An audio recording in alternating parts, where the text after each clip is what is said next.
de la presión internacional. Acá no hemos llegado producto de las sanciones y de la presión que se ha puesto sobre el régimen y sus corruptos. A este punto llegamos porque quienes debieron haber comprado medicinas se compraron mansiones en otros países.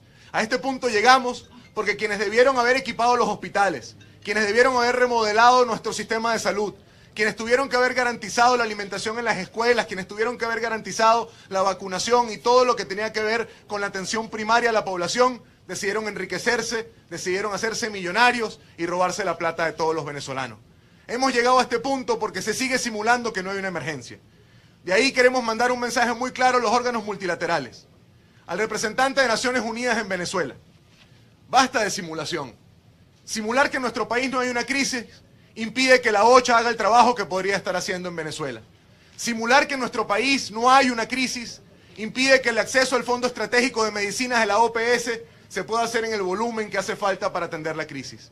Seguir simulando que no hay una crisis solamente para privilegiar relaciones políticas o tener una postura imparcial en todas las áreas como se ha planteado, solamente juega al favor de quienes han generado la emergencia humanitaria compleja que hoy en día atraviesa nuestro país.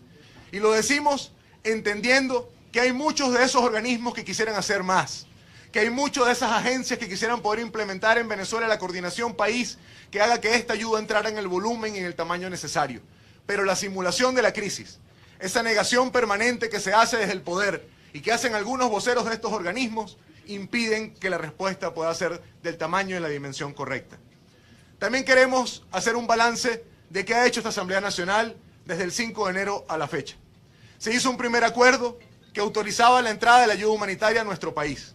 Se dio un mandato muy claro y queremos aclararlo porque tiene que ver con el método de cómo se va a implementar esta ayuda en Venezuela. No está planteado que la Asamblea Nacional se convierta en un organismo humanitario. No está planteado que nosotros sustituyamos el rol natural de las iglesias, de las ONGs humanitarias. No está planteado que nosotros seamos quienes hagamos la última entrega o la última parte de la implementación humanitaria. Nosotros queremos respetar los principios humanitarios internacionales. Nosotros no vamos a cambiar el control político y social del gobierno por un control político y social de Guaidó y de la Asamblea Nacional. Nosotros queremos demostrar desde hoy que no solamente somos diferentes en mensaje, que no solamente tenemos la misma empatía y la misma urgencia que quienes quieren que esa ayuda entre, sino que además somos distintos en cómo se ejerce el poder. Nosotros queremos fortalecer a las organizaciones. Nosotros queremos fortalecer a quienes pueden instrumentar con los principios humanitarios esta ayuda, y es por eso que la Asamblea es un ente de canalización, de coordinación y de seguimiento entre quienes ofrecen ayuda y quienes efectivamente pueden implementarlo. Así que, para quienes han intentado manipular desde el poder y decir que lo que se está buscando es una foto de unos diputados con una cajita entregándosela a alguien, eso no es lo que está planteado. Aquí lo que está planteado es el empoderamiento de las madres de los chamos de los hospitales infantiles. Está planteado el empoderamiento de las redes de médicos que han intentado luchar contra directores corruptos que se roban los insumos o no permiten que entre la ayuda humanitaria, pero sí permiten que entren garotas a sus oficinas. Aquí está planteado empoderar organizaciones civiles, organizaciones humanitarias, que han tenido años trabajando en una forma casi clandestina. Porque también hay que reconocer, hay muchas organizaciones que durante los últimos 3 años han venido intentando paliar la crisis en condiciones casi imposibles. Nosotros queremos ayudar a que esa experiencia crezca, pero entendemos perfectamente que aquí hay que trabajar por etapas. Nosotros estamos luchando contra el cese de la usurpación. Y es por eso que en esta primera etapa, es por eso que en estas primeras de cambio, nosotros le hemos llamado a esto la fase de la atención temprana. Es una fase que comprende las acciones para la apertura de vías que permitan el abastecimiento en la emergencia de alimentación y salud, fundamentalmente con insumos y con atención a poblaciones vulnerables. Y les ponemos un ejemplo de cuáles son estas poblaciones objetivos. Niños desde la primera infancia hasta los 5 años en riesgo nutricional. Mujeres en estado de gestación en riesgo nutricional. Adultos mayores en situación de riesgo nutricional, en soledad o en dependencia funcional. Personas con condiciones de salud crónica de alta prevalencia con foco en atención a enfermos de diabetes y de hipertensión. Población institucionalizada en albergues y refugios que estén en situación de riesgo nutricional. Población hospitalaria en condición de emergencia o necesitada de cirugía inmediata. ¿Y por qué les pongo este ejemplo de poblaciones objetivos y queremos ir hablando de etapas? Porque también entendemos un enemigo que tenemos desde el poder. Entendemos que quienes usurpan el poder y generaron esta crisis, hoy en día empiezan también a construir una expectativa falsa sobre quién es el responsable y sobre cómo debe resolverse. Nosotros tenemos un plan. Y el día de hoy, en la Asamblea Nacional, en el primer punto, vamos a estar presentando no solo un informe técnico, vamos a estar presentando un plan estratégico que tiene listado de insumos, que tiene listado de necesidades, que tiene el listado de inventario de equipos que hacen falta, que tiene muy claramente definida cuáles son nuestras poblaciones objetivos, cuáles son los indicadores de funcionamiento, porque el primer paso para nosotros es institucionalizar cómo hacemos las cosas. Nosotros no somos el espejo de quienes desde el poder generaron esta crisis. Y es por eso que hacer las cosas institucionalmente, con transparencia, respetando los principios humanitarios de no partidización y no utilización de la crisis y de la emergencia para fines políticos, hemos querido avanzar en que todas las cosas se manejen como se tienen que manejar. ¿Qué está planteado que pase y que está pasando en esta semana y en los próximos días? Lo anunció el presidente Guaidó el día sábado desde la concentración en Las Mercedes. Esta semana arrancan los acopios. Arranca un primer centro de acopio que va a estar en la frontera con Colombia, en Cúcuta, que va a estar arrancando en los próximos días. Ese centro de acopio va a recibir insumos médicos, ese centro de acopio va a recibir suplementos nutricionales, ese centro de acopio va a estar recibiendo parte de la medicina que hace falta. Pero no es el único centro de acopio. Esperamos tener un siguiente centro de acopio en Brasil, habrá un tercer centro de acopio en un lugar que estaremos anunciando también en las próximas horas, y queremos darle certidumbre y calma. No va a haber evolución en este proceso a través de Twitter, a través de corrillos, a través de bolas. Esto es un tema demasiado serio como para que no haya comunicación institucional. ¿Y eso qué quiere decir? Que en el momento que haya que pasar de la etapa de los acopios a la entrada efectiva de esa ayuda al país, se va a estar presentando, así como estamos presentando hoy en la Asamblea, el plan estratégico, con prioridades, con etapas, con definiciones y con segmentos. También cuando llegue su momento, estaremos presentando desde este Parlamento cuál es la metodología de entrada, a dónde queremos que se destine, cuáles son las cantidades que van a llegar a cada sitio. Y lo queremos hacer de esa manera porque el primer requisito que hemos planteado en la coordinación con la sociedad civil y con las iglesias es el principio de transparencia. Es que todo el mundo sepa qué entra, a dónde se dirige y quiénes son los beneficiarios finales. Porque ahí está la gran diferencia entre cómo se ejerce el poder y cómo entendemos las instituciones desde esta Asamblea Nacional y desde el gobierno interino de Juan Guaidó y quienes hoy usurpan el poder y solamente pueden hablar desde los cuarteles. Por último, le quisiéramos también decir a la población, hay que prepararnos. Enfermeros, médicos, nutricionistas, psicólogos, monjas, sacerdotes, seminaristas. Hay que empezar a prepararnos para construir un gran voluntariado. El reto que tenemos enfrente no va a ser un reto sencillo.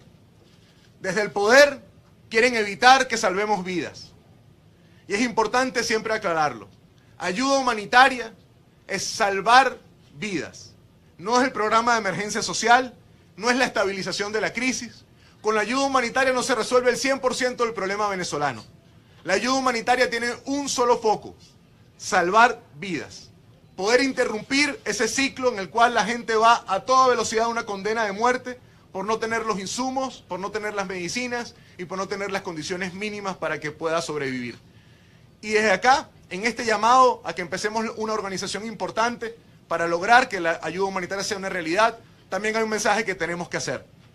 Funcionarios públicos, civiles y militares. Funcionarios militares de los puntos fronterizos. Jefes de cuarteles, jefes de SODI, jefes de REDI, pero particularmente nuestros congéneres, capitanes, mayores, ustedes que no son parte del generalato corrupto de este país, ustedes que no son parte de los únicos que engordan en esa Fuerza Armada y todos los días están bañados en oro y viven como unos reyes, mientras que ustedes tienen uniformes desgastados y botas rotas en los puntos de control. Esta ayuda también es para ustedes y para sus familiares. Esta ayuda no implica ni queremos que se convierta en un espacio de confrontación. Aquí hay que tomar una decisión muy clara. O se está del lado del problema, de la emergencia, de la indolencia, o se ayuda y se acompaña a un pueblo que tiene necesidades. Ustedes en los cuarteles saben muy bien que ese discurso de ayer es el discurso de quien no le importa la vida de nadie. Ustedes en los cuarteles saben muy bien que esa negación de la ayuda, que eso que están haciendo con alguien que quiere organizar para policías en la frontera, que esa advertencia que ayer hizo nuestro presidente encargado de que parte del alto mando se quiere robar la ayuda humanitaria para poder utilizarla para fines de control social y político, no puede seguir siendo parte del acompañamiento por omisión de quienes tienen responsabilidad en las fronteras. Aquí hay un dilema que debemos resolver. O se está con la crisis o se ayuda a una solución efectiva y pacífica. Y es por eso que el mensaje del funcionariado público, civil y militar es uno. Son medicinas, son alimentos, son insumos, son suplementos nutricionales para poder evitar que siga esta espiral de miseria que tenemos en el país. Necesitamos que ustedes también ayuden. Necesitamos que ustedes también acompañen. Hay una oportunidad de oro para demostrarle a los venezolanos que los uniformados también son parte del sentimiento y del sufrimiento que todos tenemos. Hay una oportunidad de oro no para la discusión política, no para discutir qué partido o cuál bando tiene razón, sino para ayudar a estar del lado de la solución y dejar de ser cómplices silentes de un problema que hace mucho tiempo atrás se pudo haber evitado. Así que yo con esta introducción quisiera dar lugar a las preguntas, sé que son muchas, les pediría que por periodista no vayamos a hacer 7 u 8, intentemos que cada quien tenga una. Si hay alguien que tiene sus preguntas y sienten que en la respuesta pudo haber respondido la suya, no la hagamos 2 veces y empecemos pues. Yo tengo aquí papel y lápiz y tiempo para responder, así que Gabriela. Un poco ver en qué posibilidad se puede aclarar. Usted dice que poco a poco se irá dando ayuda, ya acaba de señalar que esta primera etapa es una etapa de acopio, quiere decir que, según la información que se viene manejando incluso por diputados que se encuentran en el exterior, lo que primero está ocurriendo en este momento en Cúcuta es el acopio de insumos y eso todavía no se prevé que ingrese a Venezuela. La segunda pregunta es en cuanto un poco a lo que adelantaba el presidente Juan Guaidó el día de ayer, de que estos insumos van a servir para 5 hospitales tipo 4. Quisiera saber si hay una lista de enfermos priorizados a quienes se les va a entregar esta ayuda. Una tercera pregunta sería, ¿qué pasa si eso lo han pensado, si los hospitales, estos 5 hospitales a los que se va a destinar esta ayuda, deciden negar el ingreso de esta ayuda, porque bueno, son hospitales que están a cargo de personas puestas por el gobierno de Nicolás Maduro, en principio? Bueno, lo primero, una vez que se cierre la etapa de acopio, institucionalmente, primero en voz del presidente Guaidó y luego de la comisión, comunicaremos cómo son los siguientes pasos con el mismo nivel de detalle que hoy vamos a estar presentando a la Asamblea el plan estratégico y que será público una vez sea aprobado en el primer punto. ¿Qué quiere decir eso? Y paso a la segunda parte de la respuesta de lo que me preguntaba Gaby.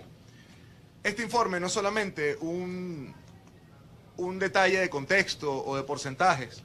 Para que ustedes tengan una idea, aquí tenemos el informe que se ha levantado con un equipo técnico en el cual está Julio Castro, está Omar Zambrano, está Luis Pedro España, están parte de las organizaciones humanitarias. Tiene, por ejemplo, el nivel de detalle de lo que hace falta de material médico quirúrgico específico para la dotación hospitalaria, en sus dimensiones y en su monto. Tiene, por ejemplo, y lo podemos avanzar un poco, las cosas que hacen falta para la atención de los pacientes hospital dependientes, lo que tiene que ver con algunos kits mínimos para que las cosas puedan funcionar. Y es por eso que, entendiendo que hay un riesgo en algunas direcciones de hospitales, hay que trabajar en 2 direcciones. La primera dirección es por la vía institucional. Es que efectivamente, a través de la institucionalidad hospitalaria, podamos garantizar que estos hospitales se doten y que las cosas puedan funcionar bien. Pero también queremos tener nuestro otro plan armado, y en ese estamos avanzando, que es la organización de médicos, enfermeros, enfermeras, pacientes, familiares, que permitan también que las cosas entren y que el acompañamiento funcione. Le digo a la prensa extranjera que a lo mejor no tiene mucha idea de cómo funciona nuestro sistema de salud. Tenemos un sistema de salud que es público, pero lo único gratis es entrar. Lo único gratis es pasar la puerta. Pero una vez que un paciente necesita que lo atiendan, tiene que comprar la gasa, el guante, la sutura, el tapaboca, la anestesia, el yelco, los insumos, todo lo que tiene que ver con su atención. Cada paciente debe lograr su propia procura, porque nuestro sistema hospitalario fue vaciado de los insumos necesarios para que las cosas pudieran ocurrir. Y es por eso que tener las 2 formas de entrada es una forma absolutamente efectiva para que las cosas funcionen. Porque nadie más que el paciente, su familia y sus tratantes son los principales dolientes de que las cosas funcionen bien.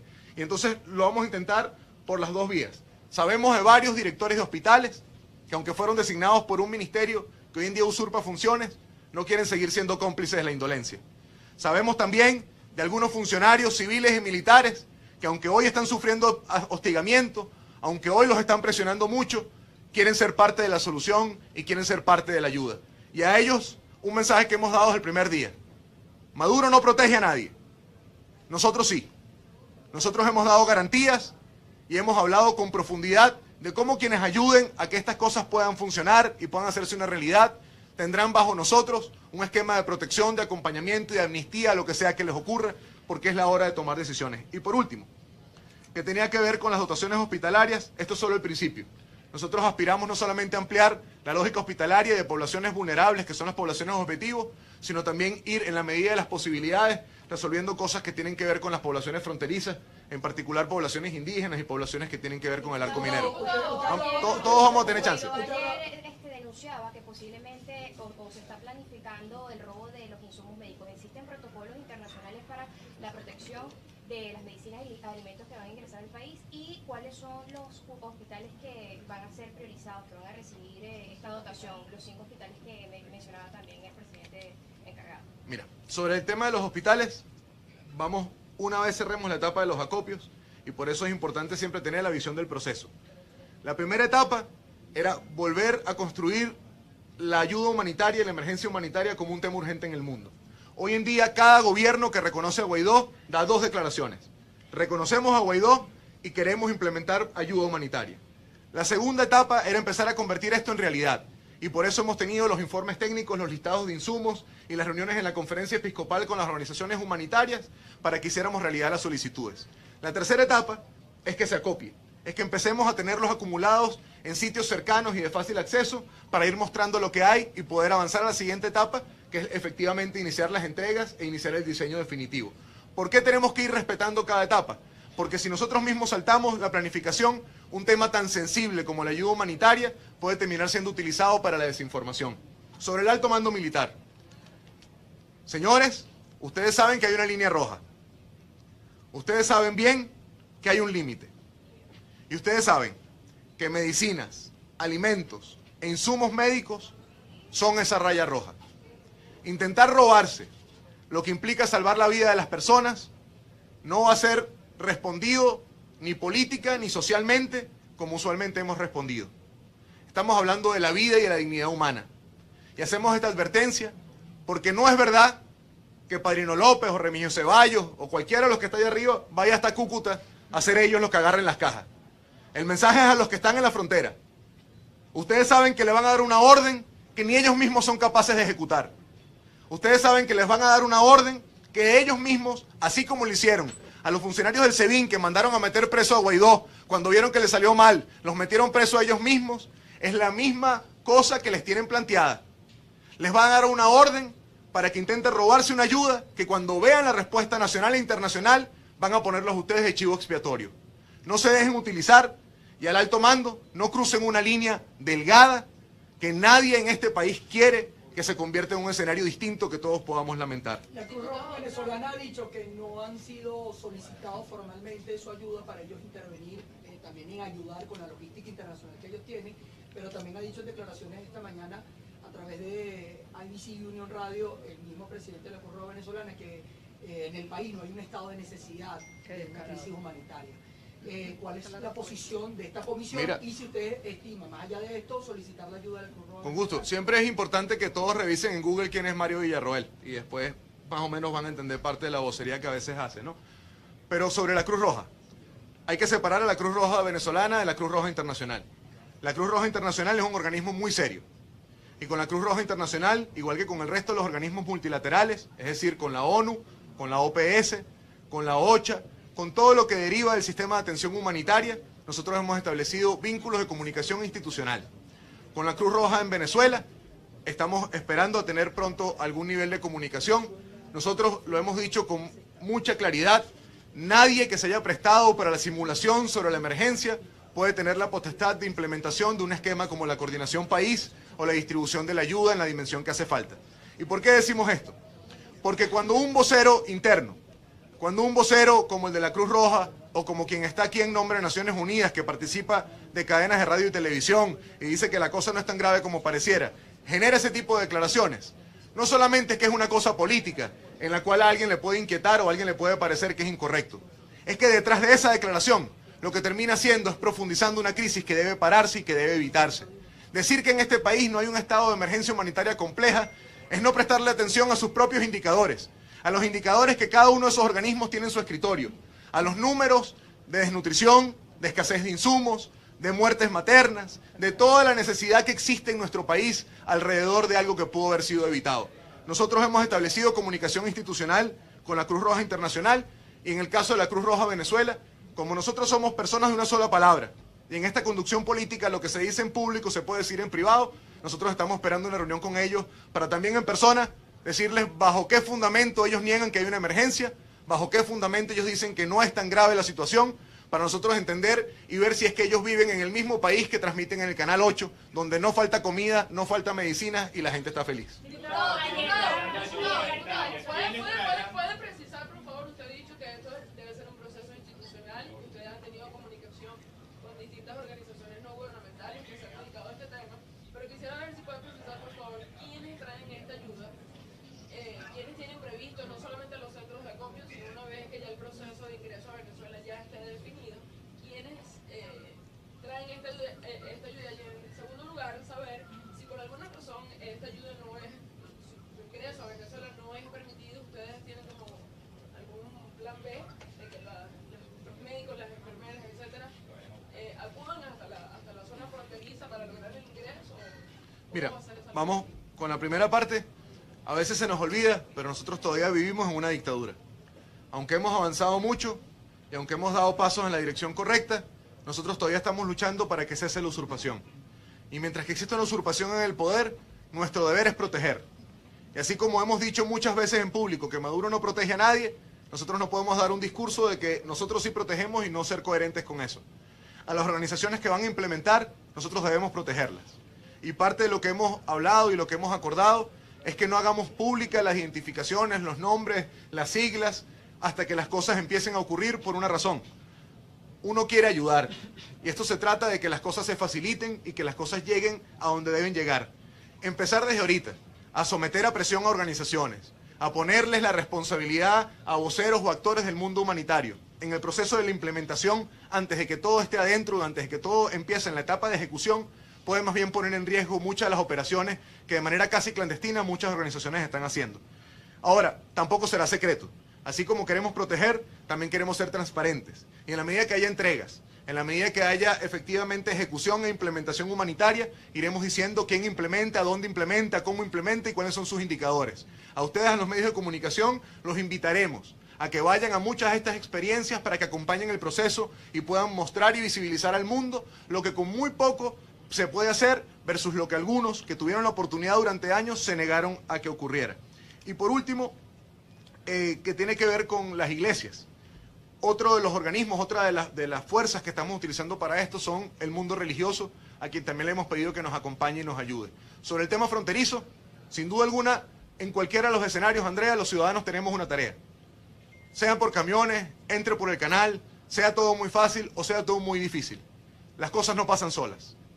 Y al punto al que hemos llegado hoy, hemos logrado avanzar como hemos logrado avanzar porque se entendió que las cosas no pasan solas. Nuestro deber es organizarnos y ayudar a que eso entre, entendiendo que a lo mejor tenemos que hacerlo nosotros mismos o a lo mejor las cosas son muy fáciles y logramos que entren sin ningún problema. Pero ayer Caritas Venezuela decía que ellos están dispuestos a ayudar y de hecho hacían una rueda de prensa con la Conferencia Episcopal Venezolana, están dispuestos a ayudar, pero que no tenían hasta el momento el protocolo que le correspondía a esta comisión técnica especificar cuál iba a ser el protocolo que se iba a seguir. Ellos hasta el momento no tienen información. Ya ustedes están trabajando en eso, lo tienen establecido en el informe y más allá de un llamado a los funcionarios a decirles que no se roben las medicinas y que no se roben los insumos, ¿hay algún protocolo internacional para garantizar que eso no ocurra y que en caso de que ocurra hay alguna sanción? Sí, voy por donde empezaste. Sobre Cáritas. También decía Cáritas ayer, y es importante ponerlo en contexto, porque a veces, como estamos en este escenario donde hay unos que usurpan y hay otros que reclamamos nuestro legítimo derecho a ejercer el Ejecutivo, hay una parte que dice se le solicita a las autoridades competentes y eso queda en el aire. Cáritas ha sido parte de los que nos han ayudado en el diseño técnico. Ellos también lo decían ayer en su rueda de prensa. Ellos, junto con la Conferencia Episcopal, fueron los auspiciantes de este encuentro público. Ellos han ayudado a que le vayamos dando a esto el contenido verdadero. Los que estamos aquí no somos sabiondos, no queremos ser los sabelotodos. Nosotros hemos buscado a quienes implementan, a quienes más saben de esta área, para poder construir esto que hoy se presenta y se entrega en la plenaria. cuando ellos se referían a las autoridades competentes, hacían un llamado que es muy parecido al nuestro. Es a quienes tienen control en las fronteras, a que permitan efectivamente que esto entre. Hay protocolos humanitarios internacionales que nosotros estamos respetando y estamos cumpliendo. Y es por eso que estamos pasando de la etapa del acopio, de la transparencia y la declaración efectiva de qué es lo que hay, para luego entrar a la implementación. En estos protocolos, parte de lo que está ocurriendo y parte de la presión que todos tenemos que hacer es que efectivamente la Fuerza Armada sea parte de la solución y no parte de quienes obstaculizan.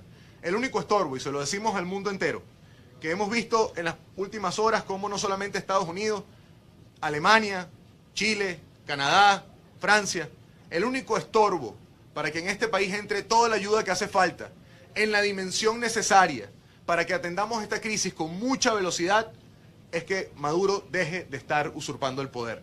En la etapa del cese de la usurpación no se puede hacer la respuesta en la dimensión que quisiéramos. Y eso es importante siempre decirlo, porque hay que tener un manejo claro de las expectativas. En la etapa del cese de la usurpación, mientras que haya todavía quienes ilegítimamente usurpen Miraflores y los estamentos del poder, la coordinación entera del país es muy difícil poderla ejecutar en la dimensión que hace falta, pero no podemos esperar a iniciar la transición para empezar a dar resultados y empezar a lograr que la ayuda se acerque a nuestro país. Si la usurpación persiste, entonces no entra la ayuda humanitaria. A ver, Oliver. ¿Es un posible escenario bélico? La negativa del gobierno de que ingrese la ayuda humanitaria. Mira, voy por esto último que me parece más grave. A veces hablamos con mucha ligereza de esto. Lo que está planteado aquí es medicina, alimentos e insumos. Está planteado que la busquen y que ayuden y acompañen en este proceso iglesias, pacientes, médicos, familiares, personas de paz. ¿Ustedes se imaginan a Trujillo echando un tiro? ¿Ustedes se imaginan a la diputada Maribel cargando una bazuca, o a Manuela dirigiendo una tropa de invasión, o la diputada Ignora diciendo por dónde tienen que entrar los tanques, o a Karim diciendo por dónde van los aviones? Nosotros queremos que esto sea lo más sencillo y menos traumático posible, porque estamos hablando de la vida de las personas. Y es importante porque la narrativa que está enfrente, la narrativa que niega que esta crisis existe, también quiere confundir ayuda humanitaria con intervenciones militares. Y quieren decirle al mundo entero, y han estado manipulando a una parte de la izquierda mundial, diciéndole que la ayuda humanitaria es el solapamiento para que metamos en una caja de yelcos a un marín doblado para que después salga aquí y tome el poder por las armas. Eso no es lo que está planteado. Aquí lo que está planteado, y se lo decimos con mucha claridad, es que los venezolanos luchemos hasta que esta usurpación cese para entrar a un gobierno de transición que permita que esto se implemente en la dimensión correcta y nos lleve a unas elecciones verdaderas. Ahora, Oliver decía, si la usurpación no cesa, la ayuda no entra. Si la usurpación no cesa, la magnitud en la que podría tener esta respuesta no es la misma que en la etapa en la que estamos hoy luchando. Hoy queremos dar resultados inmediatos y por eso hemos empezado a hacer un trabajo técnico de una primera etapa con poblaciones vulnerables que no involucran al 100% de la emergencia humanitaria compleja. Aquí faltan muchas áreas de atención, aquí faltan muchas poblaciones vulnerables, aquí faltan muchos de los espacios de insumos y de atención. Yo les pongo un ejemplo de cómo vemos nosotros la implementación grande en un estadio de transición. Es las escuelas utilizando el programa de alimentación escolar para revertir la desnutrición. Es las comunidades educativas junto con el sistema hospitalario generando la cobertura de vacunas que hoy en nuestro país no hay. Es el cerco epidemiológico en la zona sur del país, con la Fuerza Armada, con el sistema de salud y con el sistema ambiental para evitar que la malaria y el paludismo se sigan propagando. Ahora, para eso hay que lograr que quienes usurpan el poder dejen de estar en el poder. Diputado, en cuanto a esta ayuda que también señalaban el día de ayer, que es para un mes, es decir, los otros ingresos de ayuda que vendrían por Brasil y que vendrían por las islas del Caribe, también se plantean que sean, que duren un mes de atención para los distintos lugares a donde van a ser distribuidas estas ayudas. O sea, Mira, es el primer lapso de tiempo. La idea no es que las cosas se pierdan. Y como la idea no es que las cosas se pierdan, nosotros tenemos que ir siendo muy responsables entre cómo se convierte la solicitud en un insumo efectivo y cómo ese insumo efectivo termina entrando a donde debe entrar. ¿Por qué hemos empezado acumulando las cosas que sirven para un mes? Porque nosotros entendemos que apenas estamos en los primeros envíos. Lo que está llegando a Colombia, lo que está llegando a Cúcuta y lo que va a llegar tiene que ver fundamentalmente con tres fuentes de ayuda. Empresas venezolanas, radicadas en Colombia y en otros países fuera de nuestra frontera. Y aquí nuestro agradecimiento a aquellos venezolanos que tuvieron que irse de este país y que están haciendo un enorme esfuerzo económico y logístico para que la ayuda humanitaria también sea una realidad. En segundo lugar viene parte de la ayuda ofrecida por el gobierno colombiano. Y aquí nuestro agradecimiento al presidente Iván Duque y a todo su gobierno que nos está ayudando logísticamente a que esto pueda ser trasladado hasta los centros de acopio. Y en tercer lugar, viene una parte de lo que ha ofrecido Estados Unidos de Norteamérica, que va a estar ahí. Todavía falta canalizar, y les voy poniendo ejemplos, el anuncio de Trudeau el día de ayer en Canadá, el anuncio de Heiko Maas en nombre de Alemania. Todavía falta la segunda parte de lo que hemos hablado con el gobierno de Colombia. El día de hoy fue enviada la comunicación formal al gobierno chileno después de comunicaciones. Todavía falta canalizar Argentina, falta canalizar parte de Puerto Rico, falta canalizar algunas cosas del Grupo de Lima. ¿Y por qué quiero explicar que todavía falta canalizar mucho? Porque con lo primero, que tiene que ver con estas tres fuentes de ayuda, hemos logrado conseguir lo equivalente a un mes. Pero en la medida que esto se vaya expandiendo, en la medida que las ayudas se vayan convirtiendo en insumos concretos y que estos listados dejen de ser papel para convertirse en realidad, iremos aumentando no solo la capacidad de cobertura, sino también el tiempo de cobertura. ¿Y por qué lo hemos hecho primero por un mes? Porque nosotros no queremos ser efectistas, queremos ser efectivos. Y para ser efectivos tenemos que lograr tener indicadores, para ser efectivos tenemos que lograr medir que lo que hemos pedido en primera instancia sea utilizado y tenga el funcionamiento que nosotros creemos que debe tener. Porque muchas veces pasa en nuestro país, los medios internacionales deben estar pariendo en esta semana, pero muchas veces lo que está escrito en el papel no es lo que termina pasando en la práctica. Muchas veces lo que todos diseñamos en procesos, cuando uno va a la implementación no termina siendo exactamente así. Y como hay que tener un protocolo de atención en un escenario donde no tenemos a todos los multilaterales actuando como deberían, porque además siempre es muy importante decirlo, las emergencias humanitarias en el mundo no se atienden al detalle. No se atiende una sola institución del Estado luchando para que las demás dejen de usurpar y permitan que la ayuda entre. No se atienden con organismos multilaterales simulando que no hay crisis. Las emergencias se suelen atender con una coordinación de país, donde existe el sistema de Naciones Unidas, donde existe el sistema de las organizaciones no gubernamentales, donde existen las instituciones del Estado y donde todo funciona como una sola orquesta. Diputado, me abre la posibilidad para una pregunta, porque precisamente la ayuda que había anunciado Justin Trudeau de 53 millones de dólares era destinada a los migrantes venezolanos. Se van a abrir dos frentes para esta ayuda humanitaria, es decir, esta comisión va a abordar todo lo que tiene que ver con la ayuda interna y va a haber otra comisión que va a coordinar todo lo que sea ayuda destinada para los migrantes que se encuentran en la región, ¿o va a ser la misma comisión? Mira, parte del asunto de coordinación externa lo hemos asumido como la coordinación de la presidencia encargada de Juan Guaidó. ¿Y por qué? Porque a diferencia de muchas comunicaciones antes, aquí hay una comunicación de presidente a presidente. El reconocimiento de Trudeau al presidente Guaidó en su encargaduría también genera una relación bilateral de una manera distinta. Y a nosotros nos corresponde fundamentalmente la canalización del tema humanitario dentro de Venezuela y construir la metodología de implementación y las bases metodológicas de prioridad para la atención fuera de la frontera. Pero la implementación fuera de la frontera depende del gobierno que está ayudando en ese lugar fuera de la frontera. ¿Y por qué es importante separar las dos cosas? Porque aquí adentro nos va a corresponder a muchos tener que hacer tareas de implementación. Afuera, cada gobierno y cada estado ha venido construyendo fondos para la atención de la diáspora venezolana, de este problema migratorio que hemos generado en el continente y en una buena parte del mundo, y estos fondos no son nuevos. Ya hace más de 1 año y medio, desde el ACNUR y desde el Fondo para Refugiados, se han venido implementando campamentos, mecanismos de atención, mecanismos de inserción laboral, mecanismos institucionales para la atención. Y parte de los recursos que se van a asignar afuera tienen que ver fundamentalmente con algo que en el Grupo de Lima es una preocupación, que es cómo Venezuela se ha convertido en un exportador de enfermedades. En Venezuela, por dificultad de acceso a la vacuna, por dificultad de muchas medicinas, enfermedades que en otros países del mundo habían sido superadas, que eran parte de la historia de la medicina, han vuelto a aparecer. Difteria, paludismo, malaria, sarampión. Y ahí tiene que ver parte de la atención también de lo que se ha destinado no solo en el gobierno de Canadá, sino algunos otros países del Grupo de Lima van en la misma dirección. Terminamos el examen. Muchas gracias.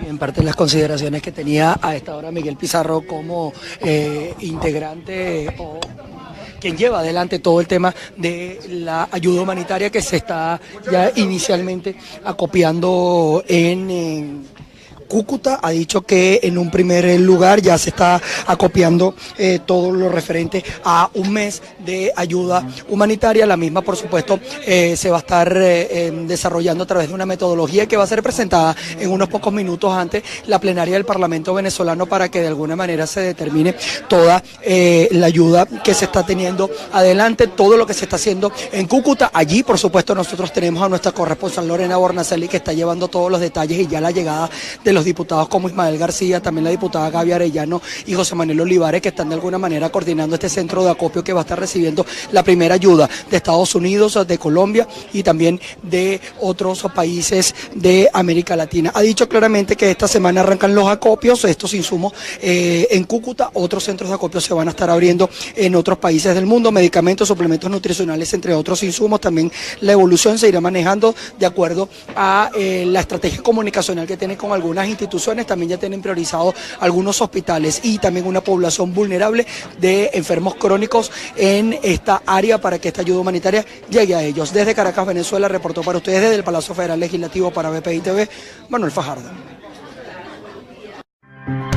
Esta transmisión es una presentación de Salvador Peluquería. Visítanos en Maracaibo, Ciudad Ojeda, Acarigua, Santa Bárbara del Zulia, Paraguaná, Panamá, República Dominicana, Miami, Curazao y próximamente en Italia.